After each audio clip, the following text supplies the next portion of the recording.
Olá, boa noite. Segunda-feira, 6 de novembro. Vamos conferir agora os principais destaques da edição de hoje. O Governo do Estado lança a primeira Feira Potiguar de Agricultura Familiar e Economia Solidária. No Rio Grande do Norte, cerca de 25% dos inscritos do Enem faltaram no primeiro dia da prova. Estudantes beneficiados com o FIES poderão renegociar dívidas com até 99% de descontos a partir de amanhã. Escola Agrícola de Jundiaí oferta mais de 300 vagas em cursos técnicos nas modalidades integrados e subsequente. E em Caiçara do Rio do Vento, uma estação espacial faz simulações de missões espaciais em Marte. Agora são 6 horas e 30 minutos. O TVO Notícias está no ar.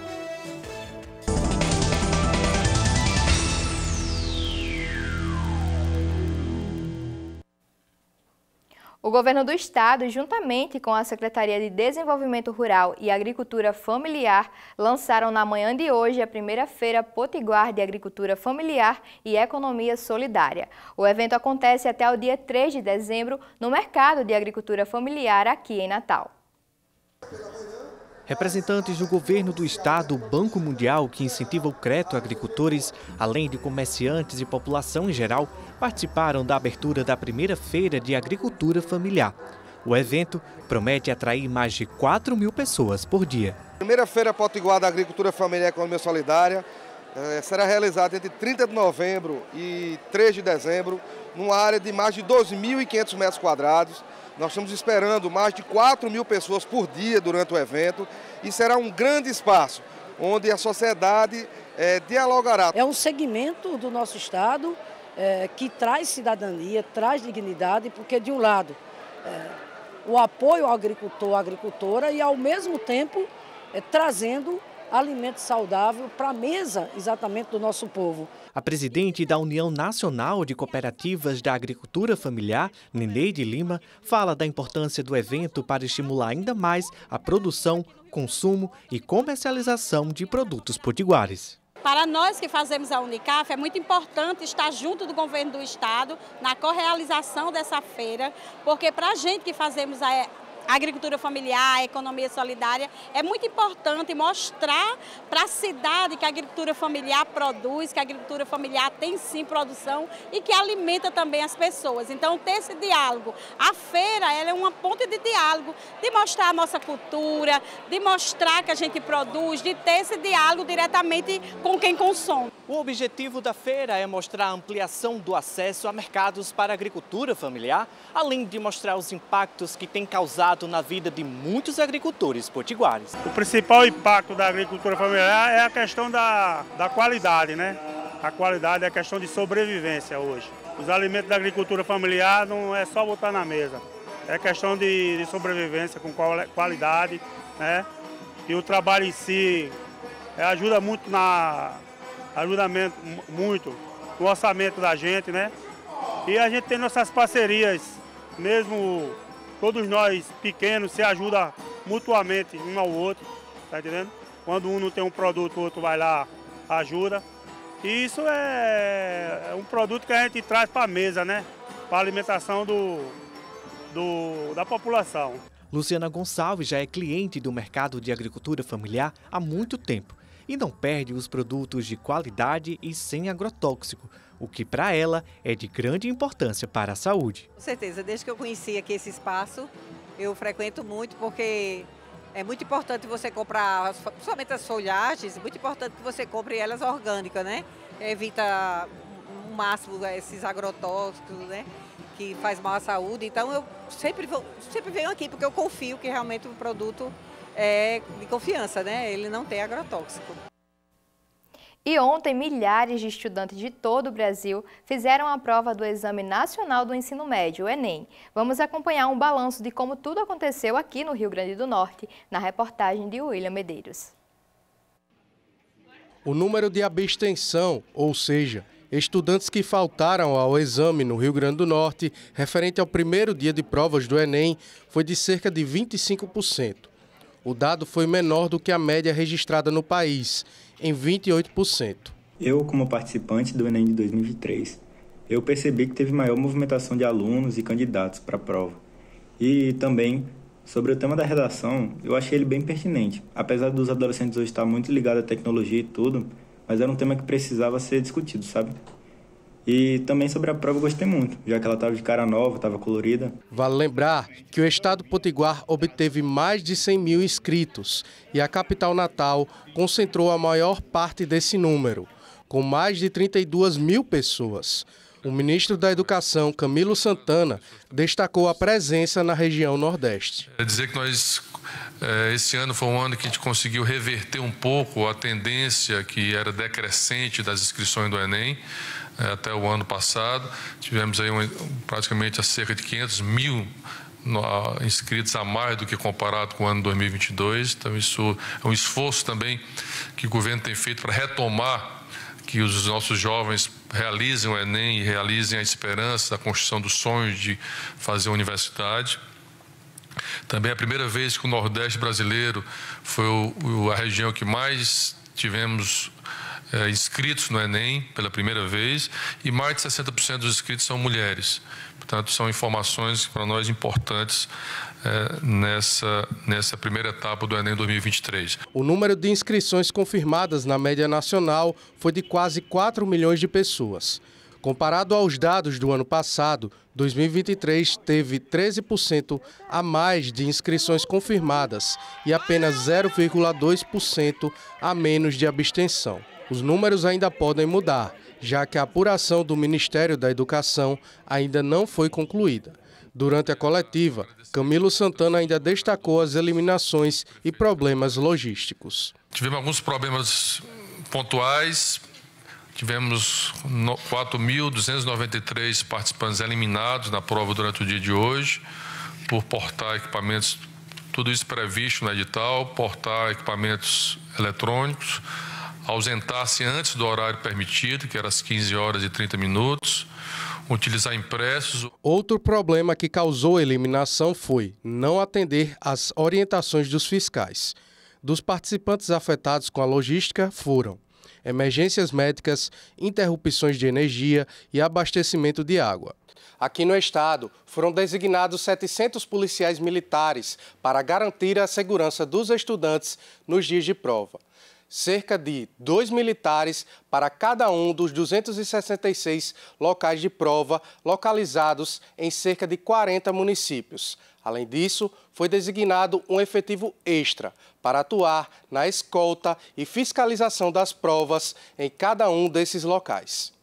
Integrantes da Secretaria Estadual de Segurança Pública, a SESED-RN, alegaram que a aplicação das provas ocorreu dentro da normalidade. No dia de ontem transcorreu dentro da normalidade, sem intercorrência, tanto no deslocamento como no local de aplicação das provas. Estamos com o planejamento pronto já, fazendo os ajustes necessários para no próximo domingo, o segundo dia, estar com todas essas forças de segurança nessa operação integrada para garantir a realização da aplicação das provas do Enem.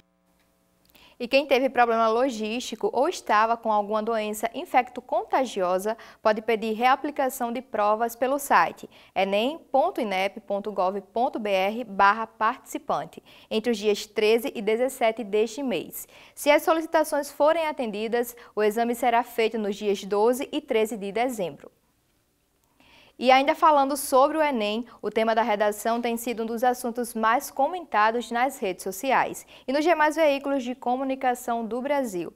Para entendermos mais sobre essa temática, o nosso repórter Alan Vinícius está ao vivo com um professor de redação que explicará mais pra gente. Boa noite, Alan! Oi, Laísa, boa noite para você, uma excelente noite para quem acompanha a programação na tela da TV Universitária. Como você bem enfatizou aí, o tema da redação foi bastante comentado e bem recebido pelos estudantes que realizaram a prova do Enem no dia de ontem. O tema da redação foi justamente os desafios para o enfrentamento da invisibilidade do trabalho de cuidado realizado pela mulher aqui no Brasil. Para a gente conversar um pouco mais sobre esse tema que foi proposto pela redação, eu estou aqui com o professor de redação Luiz Reis, com quem eu vou bater um papo agora. Boa noite, Luiz, seja muito bem-vindo. Um tema que pegou os alunos bastante de surpresa, mas uma surpresa boa porque tinha muitos argumentos bons para se debater dentro da redação, né? Boa noite. Boa noite, Alan. Boa noite a quem está assistindo a gente.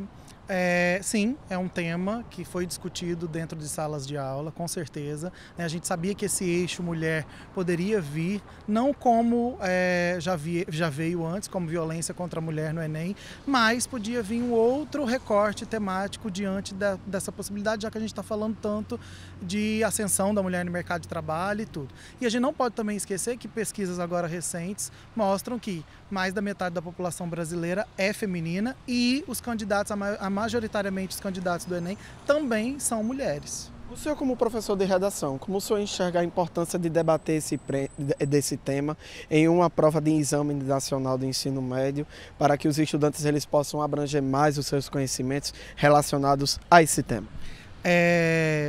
No tema vem escrito invisibilidade, né? E é engraçado falar sobre isso, então até um pouco contraditório, porque a gente não pode esquecer que todas as pessoas que fizeram, todos os candidatos e pessoas que não fizeram a prova, conhecem pessoas que cuidam, né, que auxiliam no dia a dia, né, são mulheres, normalmente são mulheres, e a gente está falando de vários ambientes, a gente não está falando só de um ambiente exclusivo, a gente está falando de escola, a gente está falando da própria casa, a gente está falando de mulheres que fazem o primeiro turno, o segundo turno e o terceiro expediente em casa cuidando dos seus filhos. Então, obviamente, é um tema, o INEP mais uma vez foi assertivo com a temática, é uma temática que as pessoas sim deve ter mais visibilidade, né? Principalmente, a gente está falando de jovens, né? A maioria mulheres, que precisam ter visibilidade a esse tema, porque futuramente elas estão dentro da universidade, são elas que vão poder mudar isso de alguma maneira também, né?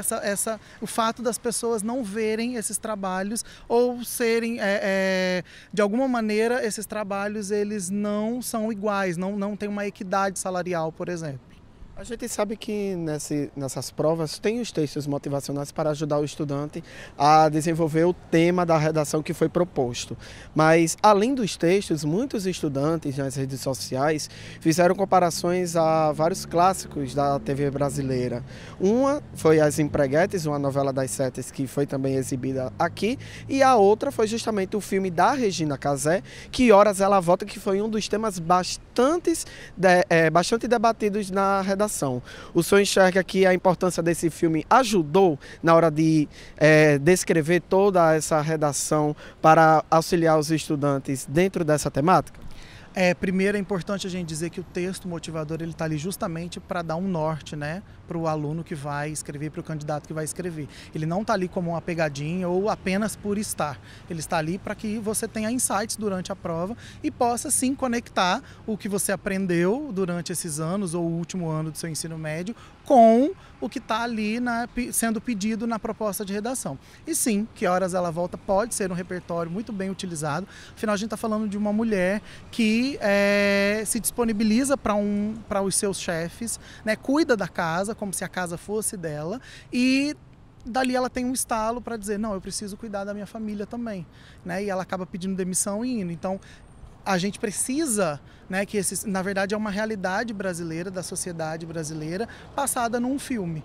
E, como é realidade, pode ser usado como repertório sociocultural e ajuda sim nesse link entre a proposta e o que o aluno precisa desenvolver de algum jeito ali na sua prova, na sua redação, usando até mesmo como um tipo de argumento.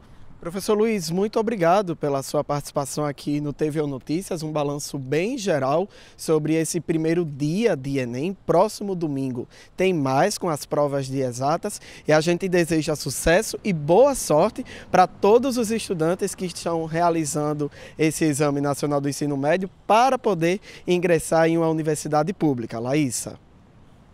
Isso mesmo, Alan. Muito obrigada pelas suas informações. E agora nós vamos para um rápido intervalo e na volta você vai ver. Escola Agrícola de Jundiaí oferta mais de 300 vagas em cursos técnicos nas modalidades integrado e subsequente. E em Caiçara do Rio do Vento, uma estação espacial faz simulações de missões espaciais em Marte. Agora são 6 horas e 44 minutos. O TVO Notícias volta já.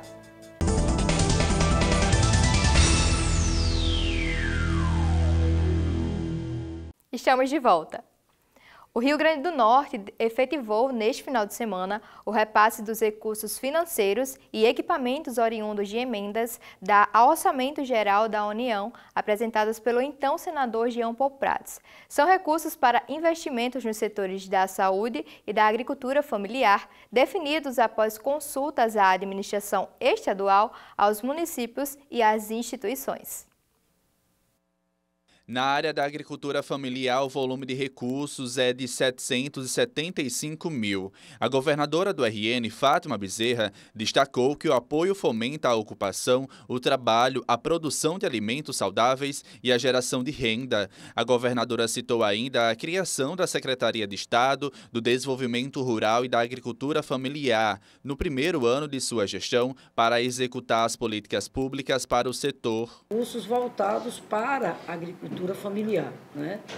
Aquisição de caminhões, bem como outros equipamentos muito importantes para a expansão e fortalecimento da agricultura familiar. Dentre as emendas destinadas para a saúde pública potiguar pelo ex-senador Jean Paul Prats, já foram creditadas no início da semana mais de 18 milhões. O valor está dividido entre CESAP e entidades filantrópicas que prestam serviço ao SUS no RN. A maior parte da verba, 12 milhões, será incorporada ao Programa Estadual de Cirurgias Eletivas. 12 milhões para as cirurgias eletivas, Hospital Tarcísio Maia, Valfredo Gurgel, Deoclésio Max aqui em Parnamirim, Mariana Coelho Currais Novos, divididos aí na proporção devida. Grande Natal 6 milhões, em torno de 6 milhões, e os demais totalizando 4. Nós temos também a Liga Varela, Liga Moçoroense, a PAME de Porto Alegre, a PAME de Serra Negra do Norte. Enfim, são cerca de, dos hospitais estaduais, governadora, dá mais ou menos 5 mil cirurgias, né?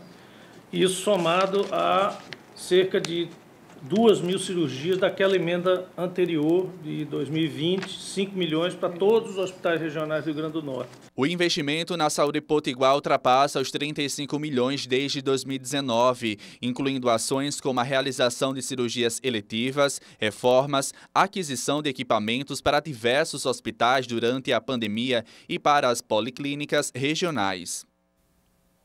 E agora vamos conferir outros destaques desta segunda-feira no Giro TVU Notícias Mais.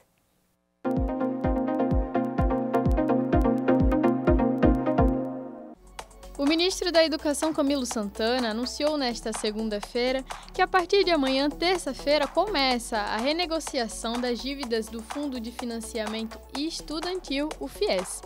O atendimento poderá ser realizado presencialmente nos bancos Caixa e Banco do Brasil.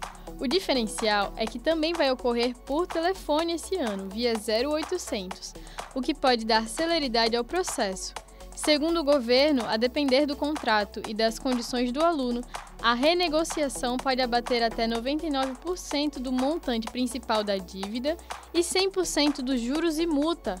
Ao todo, o governo estima que 1,24 milhão de universitários ou formados poderão renegociar suas dívidas com o direito de estar numa situação boa, favorável. No segundo trimestre de 2023, o Rio Grande do Norte registrou uma queda no nível de ocupação, com 47 mil pessoas a menos empregadas em comparação com o mesmo período de 2022. O nível de ocupação passou de 1.377.000 pessoas em 2022 para 1.330.000 pessoas ocupadas em 2023, variando a taxa de 47,5% para 45,5%.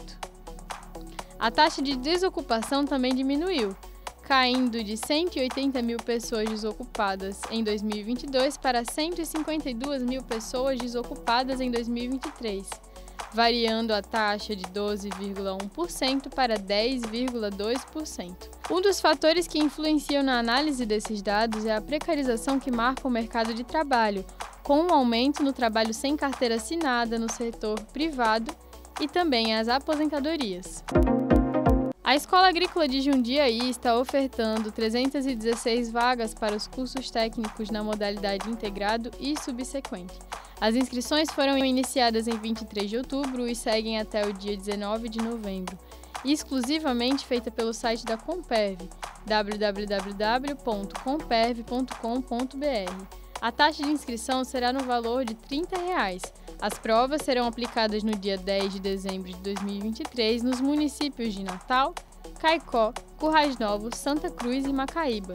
Para mais informações sobre os cursos ofertados, basta acessar o site da Escola Agrícola, www.eaj.ufrn.br.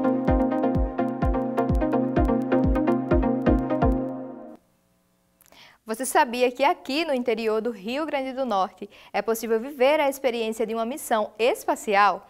No município de Caiçara do Rio do Vento, a Estação Espacial Análoga Habitat Marte faz simulações e pesquisas de missões espaciais em Marte.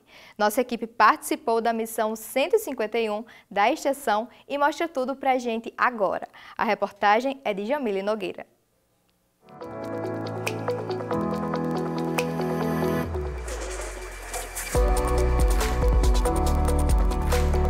É o solo do semiárido nordestino, no sertão do Rio Grande do Norte, que abriga a Estação Espacial Análoga Habitat Marte, um laboratório de pesquisa sobre o planeta vermelho, a primeira do tipo no Hemisfério Sul. Nós, aqui na cidade de Caiçara do Rio do Vento, a 100 quilômetros de Natal, aqui já no semiárido, já tínhamos projetos de pesquisa relacionada a construções sustentáveis. E em 2016 eu tive a oportunidade de fazer um pós-doutorado nos Estados Unidos.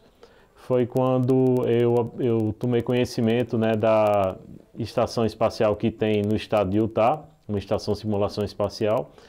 E eu percebi que esse local ele poderia receber uma estação análoga, né, como a gente chama, aqui no Rio Grande do Norte. E então, em dezembro de 2017, nós tivemos a primeira missão de simulação aqui no sertão do Rio Grande do Norte. O Habitat Marte faz parte do Núcleo de Pesquisas em Engenharia, Ciência e Sustentabilidade da UFRN e funciona desde 2017 em uma área impactada pela mudança climática, pela seca e pela escassez hídrica. Em sua estrutura física, possui todas as instalações necessárias para ser ocupada durante um tempo. Além das pesquisas, o local também é preparado para receber simulações de expedições ao planeta, utilizando-se trajes especiais. Além da estação principal, a estrutura conta com outras instalações, como o Centro de Engenharia, Estufa e a Lava Cave, um local desenvolvido em uma rocha que simula uma caverna. Nós temos aqui uma umidade de 35%, né? Assim que é uma umidade um pouco baixa. Temos essa questão da aridez, né? Do próprio semiárido, né? E isso gera, por exemplo, a limitação de recursos, como por exemplo a questão da disponibilidade de água. Então, como viver em ambientes com recursos limitados, seja água, ou energia, ou alimentos, né? Então, observando e procurando simular essas condições, nós temos aprendizados que podem ser aplicados no futuro da exploração espacial. Os protocolos eles são fundamentais para a simulação espacial, principalmente para trazer segurança também nessas atividades que a gente realiza, né? No Habitat Marte são realizadas as chamadas missões, simulações de se estar no planeta vermelho. Nos dias 22 e 23 de outubro, o projeto realizou a missão 151, com uma série de atividades que remetem às questões de sobrevivência e sustentabilidade. E as missões são válidas, inclusive, para processos de seleção de astronautas profissionais. Na Estação Espacial Habitat Marte existem duas grandes categorias de atividades, que são as atividades intraveiculares que acontecem dentro da estação e as atividades extraveiculares que ocorrem fora da estação quando a gente usa uma vestimenta que simula a roupa do astronauta. Então, dentro da estação nós simulamos principalmente a questão, aspectos de gestão, o funcionamento da nossa estufa, né, que tem um sistema de aquaponia que funciona acoplado à estação, então qual é a forma de estar operando, as melhorias. Então um dos componentes é a produção de alimentos, a parte também, aspectos de engenharia, também de suporte ao funcionamento da estação, aspectos muito importantes relacionados à saúde e saúde mental também. Então, nas atividades extraveiculares, que são as atividades fora, a gente procura simular principalmente aspectos relacionados à segurança dessa atividade e também uma atividade muito bacana realizada, que é a questão da observação do céu, que a gente procura reproduzir o que a gente chama de efeito overview, que foi a experiência que os astronautas tiveram quando eles foram para o espaço e observaram a Terra, né, tiveram esse contato com o cosmos, né? Então a gente procura, a partir de algumas dinâmicas, reproduzir e induzir essa experiência também. Muitos que nos procuram é para construir esse perfil profissional de astronauta análogo, porque em um processo seletivo para astronauta isso vai contar muito, para que ele seja selecionado, né, em um processo de aplicação. Uma das atividades da Estação Análoga Habitat Marte é a observação do céu.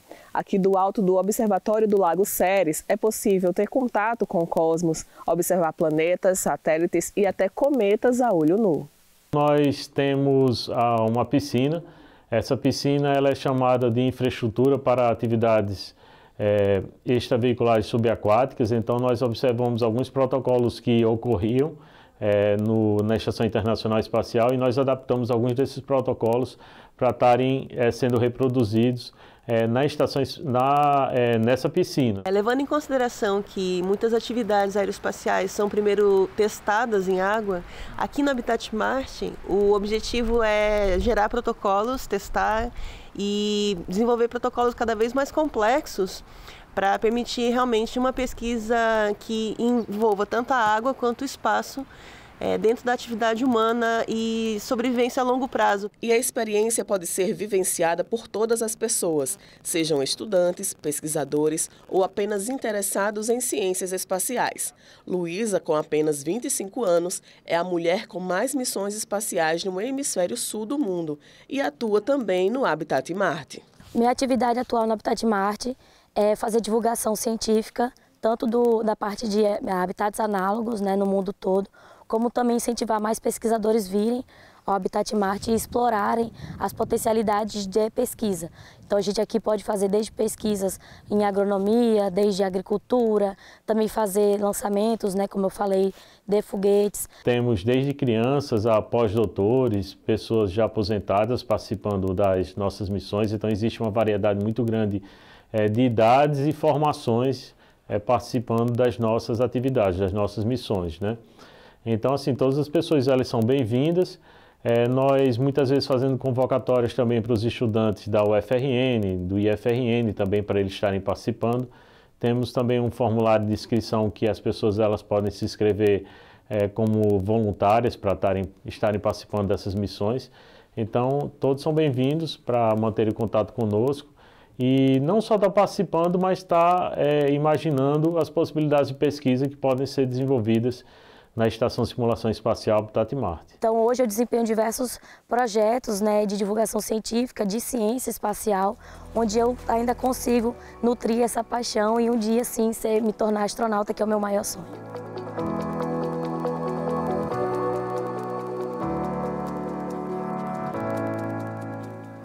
E o TVO Notícias vai ficando por aqui. Uma boa noite para você e até amanhã.